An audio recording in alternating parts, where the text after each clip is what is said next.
ಅಧ್ಯಕ್ಷೆ, ನಾವು ಈ ದೇಶದ ಬಡ ಜನತೆಗೆ, ತಾಯಂದಿರಿಗೆ ಫ್ರೀಯಾಗಿ ಬಸ್ಸಲ್ಲಿ ಓಡಾಡ್ಲಿ, ದೇವಸ್ಥಾನಕ್ಕೆ ಹೋಗ್ಲಿ, ನಂಟಸ್ಥಾನ ಮಾಡ್ಲಿ ಅಂತ ಹೇಳಿ ಅವಕಾಶ ಮಾಡಿಕೊಟ್ಟು, ಹೆಣ್ಮಕ್ಳಿಗೆ ಆರ್ಥಿಕವಾಗಿ ಶಕ್ತಿ, ಹೆಣ್ಣು ಕುಟುಂಬದ ಕಣ್ಣು ಅಂತೇಳಿ ಆ ಹೆಣ್ಮಕ್ಳಿಗೆ ಸಹಾಯ ಮಾಡಬೇಕು ಅಂತೇಳಿ 2,000 ರೂಪಾಯಿ ಕೊಟ್ಟು, ಯುವಕರಿಗೆ ಅವಕಾಶ ಮಾಡಿಕೊಟ್ಟು ಎಲ್ಲ ಈ ರೀತಿ 5 ಗ್ಯಾರಂಟಿಗಳು ಕೊಟ್ಟಿದ್ದೇವೆ.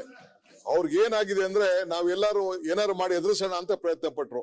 At any point of time ಈ ಕಾಂಗ್ರೆಸ್ ಸರ್ಕಾರ ಅಧಿಕಾರ ಎಲ್ಲಿವರೆಗೂ ಇರ್ತದೋ ಈ ಗ್ಯಾರಂಟಿನ ನಾವು ಯಾವ ಕಾರಣಕ್ಕೂ ನಿಲ್ಲಿಸಲಿಕ್ಕೆ ಸಾಧ್ಯ ಇಲ್ಲ. This is my commitment. ಅವರ ಪ್ರಶ್ನೆ ಒಂದು ಉತ್ತರ ಬರಲಿ. ನಂಬರ್ 1 ನಾವು ಬಿಡಲ್ಲ ನಿಮಗೆ. ನೀವು ಒಂದ್ ಕಡೆ